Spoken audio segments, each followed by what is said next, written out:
يمكن أعتقد ما بين السطور الأخ سعد يريد يوصل لنا أنه عندنا في بعض الخطوط نحتاج للتجديد. أنا هذا اللي فهمته. أكيد. ونحن فعلا مدعوون للتجديد في خطوطنا بخط الهجوم، بخط الوسط، وبخط الدفاع. يمكن أكثر الخطوط تعافيا حاليا عندنا هو خط الوسط. الوقت بدأ يدركنا، خلينا ناخذ إجابتهم على وجه السرعة. نعم. رفع الحظر هذا ملف بحد ذاته يراد له حديث طويل حقيقة. هذا يأتي نتيجة ل يعني تضافر جهود الإعلام والاتحاد والوزارة واللجنة الأولمبية. في إحدى لقاءاتنا مع السيد الوزير للأخ عدنان لفتة كان حقيقة أعطى يعني موضوع جميل جدا تحدث عنه. أغلب البطولات التي تقام في بلدان، بطولة الخليج اللي أقيمت في اليمن، كان الوضع في اليمن يمكن أكثر سوءا من الوضع في العراق. هذا الموضوع يحتاج إلى عمل، وإحنا نلعب خطوات جادة من السيد وزير الشباب والرياضة بهذا الصدد. لكن حقيقة خلينا نكون أكثر وضوح. السياسة تتدخل في هذا الموضوع بطريقة مرعبة. أكيد حقيقة. أكيد. حيدر من بابل أكد على موضوع استخدام الإعلاميين مع المنتخبات الوطنية. يعني المشكلة هنا سعد مناضل، خلي أكون واضح وياك، مع جل احترامي للأخوة في اتحاد كرة القدم، كان من المفترض، وتحدثت أنا شخصيا مع الأخ كامل صغير، متحدث رسمي باسم اتحاد كرة القدم، واللي أوجه له التحية، هو أكثر الأشخاص تجاوبا معنا كإعلام حقيقة. يجب أن يكون هناك لجنة إعلامية يكون يعني في نواة تأسيس أخوة من الإعلام المقروء والمسموع والمرئي. وهذه اللجنة تعتمد كما يفعل منتخبات اليابان وكوريا الجنوبية وأستراليا، تعتمد على دعم منتخباتها بطريقة علمية، يعني تسهم في رفع الحالة المعنوية للاعبين. نعم، ولا تكون يعني كمن يضع اللاعب في مقصلة، كمن يضع اللاعب في مقصلة. كانت الصرفيات 500,000 دولار في نهائيات آسيا لاتحاد الكرة والمنتخب الوطني، خلي تصير 600 ويا الإعلاميين. ولن تتطلب هذا الرقم، صدق. يعني للأمانة لن تتطلب هذا الرقم. مجموعة العراق ليست مجموعة سهلة. تحدث عن موضوع عدم الاستهانة حتى نوفي حق الأخ حيدر من بابل. نعم، يجب عدم الاستهانة. هذه الفرق تطورت كثيرا، وأنا أتوقع يعني أن يواجه المنتخب العراقي مشوارا صعبا. أحبة المشاهدين، كونوا معنا، وهذه الأهداف العالمية الجميلة وأيضا طرائف الحكام.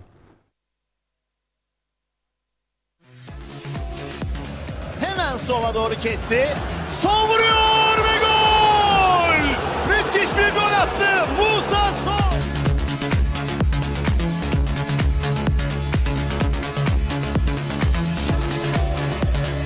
Gavion. Benzema, good turn! How about that?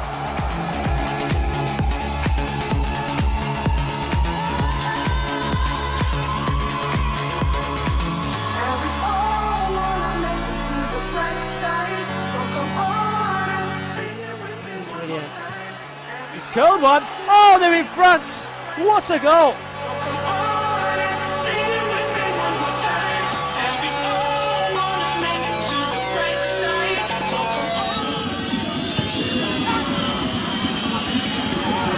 Could be a chance here on the overhead. And it was. What a left-hand corner. What a goal that is.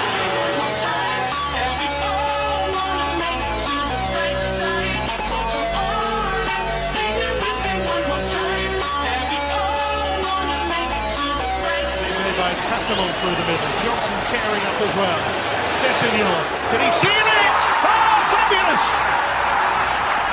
That is a fantastic hit by Stefan Sessegnon.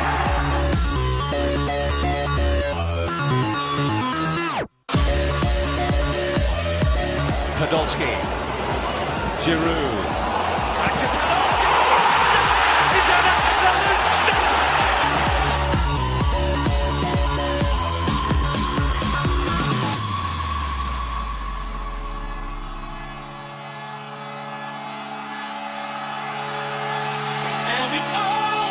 Vem curva, bola aberta, dominou Lincoln, gol!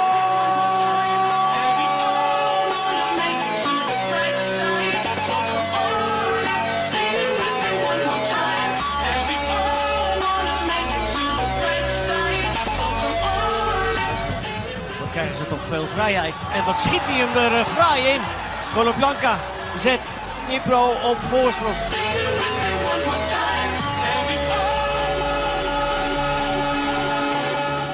전북의 계속되는 공격. 자, 가슴 트래핑, 오른발 슛! 골! 골입니다. 이동국 선수 멋진 슈팅.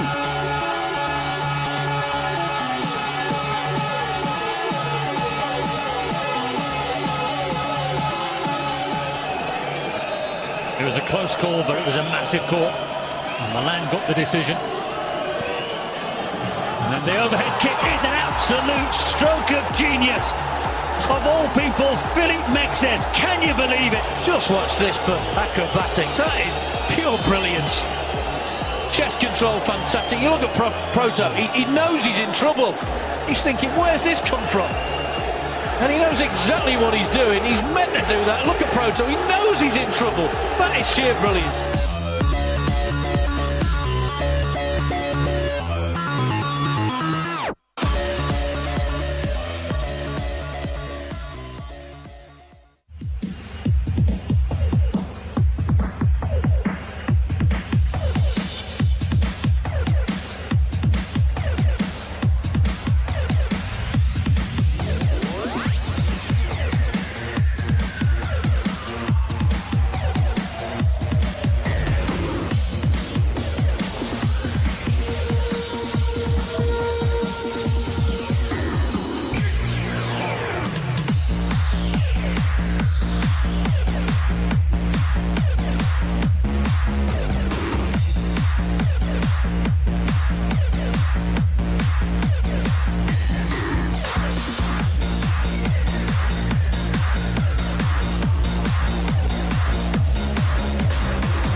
اهلا بكم من جديد احبه المشاهدين، واهلا بك مره اخرى ضيفنا العزيز. حياك الله استاذ استاذ حسين، بالبدايه على الارض اللي راح تكون لمنتخبنا الوطني، حددوا قطر، الاردن، الاتحاد العراقي، الامارات، ايران، ولكن اخر تصريح للسيد فالح موسى قال بانه ايران راح تكون. الإيرانية. رايك بدقيقه واحده؟ اتمنى ان يكون الاختيار حقيقيا. نعم. نبتعد عن ما تعودناه، لكن يمكن حيزعل الاخوه باتحاد كره القدم، يعني المكان اللي اختاروه ما بيه مولات ولا تسوق ولا شوبينج ولا فوائد هذا الفوائد المجتنات هي اهم شيء الحضور الجماهيري. سهوله ببساطه سفر الجماهير العراقيه. نعم. اليوم نشوفها بغداد ثاني يوم. نعم. الجاليه العراقيه في الاهواز هو الاقليم العربي الاصل، الفيزا سهله، الفيزا سهله، والجاليه العربيه في الاهواز حقيقه تشجع المنتخب العراقي. شاهدنا منتخب الاشبال اللي فاز ببطوله اسيا بقياده الكابتن سعد هاشم، تحياتنا الكابتن. تحياتنا. نعم. يعني بايران، وشاهدت الجاليه العراقيه. الجاليه العراقيه تحضر وتشجع وتؤازر، ولا تنسى ان الاهواز هو اقليم عربي. نعم. فبالتالي يشجعون الفريق العراقي. نعم. اكو وشائج، او حتى اذا كانت في طهران شنو المشكله يعني؟ انا يعني برايي الشخصي خليها تكون في اقليم خوزستان في الاهواز تحديدا، لقرب المسافه عن محافظه البصره الحبيبه. نعم. يعني يمكن ساعه او ساعه ونص على ابعد احتمال. أكيد. يعني يمكن اذا يعني بمجرد ان تستحصل الفيزا تتفق بالليل انت في يوم المباراه تسافر وتحضر. المنتخبات الاخرى راح تتعبهم، الاجواء تختلف عن اجواءهم ايضا. تماما تختلف تماما، هذا حر جاف غير. نعم. الحر الرطب اللي هم متعودين يلعبون. نعم. أكيد. منتخب ناشئات العراق في بطوله الرؤيه الاسيويه مؤخرا خسر 20-0 مع يعني المنتخب الأردني بالعراقي وفي 4-2 مع المنتخب الفلسطيني. شو تقول له الكابتن سعيد نوري؟ تحياتنا المدرب سعيد نوري. يعني بالعراقي شيء مخجل يعني. بالعراقي نعم بالعراقي هم زين البطوله مع الرؤيه الاسيويه. خلينا ننتقل الى فقره صور واسماء. نعم. اريد تعليقك في كلمات على كل صوره. ان شاء الله. الصوره الاولى استاذ جاسم هادي احمد. ابو بسام يعني زيدان عصره، لم ولن ارى في حياتي مثل هذا الرجل. التقيت به مره واحده، لي الشرف ان التقيت بهذا الرجل وحاورته في احدى حلقات احدى البرامج اللي قدمتها. شاهدت له، يعني انا هذا الرجل ما بلحق يعني اشوف لعباته، كنت نعم. طفل صغير حقيقه، لكن لما شاهدت اللقطات الى في بعض المباريات كل ما سمعت عنه واكثر. هذا اللاعب يعني من الصعب ان تجود به الملاعب العراقيه من جديد. يمكن اللي اعتزل مؤخرا نجمنا المحبوب الخلوق كابتن نشأت أكرم، أوجه له التحية. فيه الكثير من هذا النجم الكابتن حقيقة. هادي أحمد. الصورة الأخرى سعد قيس أبو حمودي. سعد قيس يعني ظاهرة لم ولن أيضا لن تتكرر في الكرة العراقية. موقف طريف عندي مع الكابتن سعد قيس. نعم. إن شاء الله يسمعنا ويشوف البرنامج. في إحدى المرات وأنا كنت طالب في الجامعة التكنولوجية، نعم، جاء أحد أقارب الكابتن سعد قيس بالكابتن سعد قيس، نعم، كان متجاوز في عدد الغيابات، حاول أن عن طريق يعني نجم دولي، نعم، على اعتبار رئيس القسم ممكن يغفر له ويسامحه على غياباته، فما عرفه حقيقة رئيس القسم. نزل واجهنا، سلمنا عليه، قال هذا أقول له أنا سعد قيس لاعب المنتخب، يقول ما أعرفك. تحيات الكابتن أبو حمودي، نجم المنتخب الوطني العراقي والعلامة الفارقة في نادي الشرطة. الصورة الأخرى يونس محمود أبو ذنون. يونس محمود دخل التاريخ وخلص وأصبح ثيمة من ثيمات الكرة العراقية، اسم أضع في مصافي الأسماء اللي راح أذكرها: فلاح حسن، حسين سعيد، وأحمد راضي، وعلي كاظم. نعم. الصورة الأخيرة لعملاقين من عمالقة الكرة العراقية، ناظم شاكر وعدنان درجال. يعني اليوم الحديث ذو شجون حقيقة. هذه الأيام اللي أنا أعتبرها أيام الفترة الذهبية. عدنان درجال أبو حيدر، الرجل والإنسان الراقي، أوجه له التحية، وحقيقة مدافع قل أن تجد نظيره، نعم، في عالم الكرة حقيقة.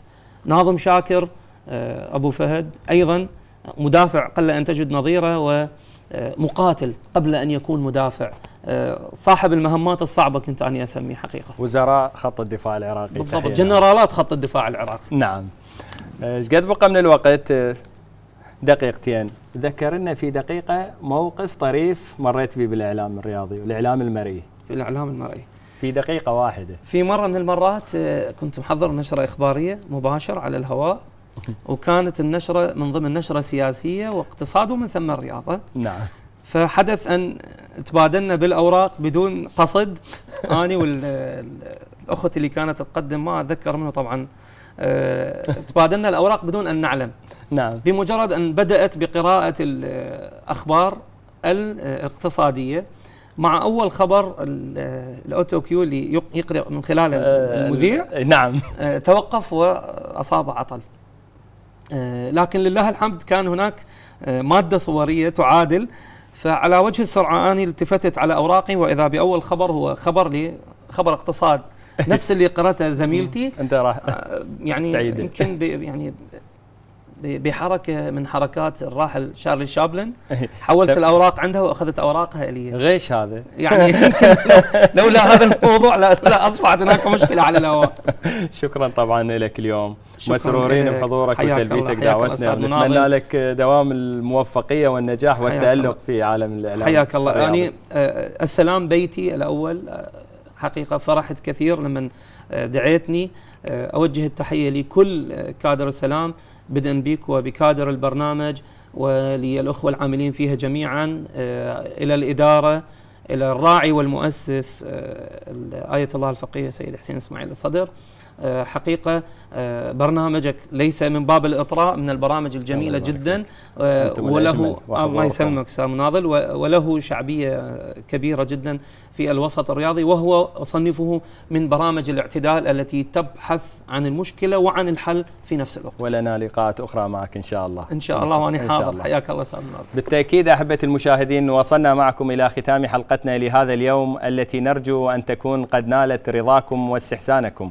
وفي الختام تقبلوا تحياتي وتحيات كادر البث بالكامل، وإلى اللقاء في حلقات قادمة. دمتم وفي أمان الله وحفظه.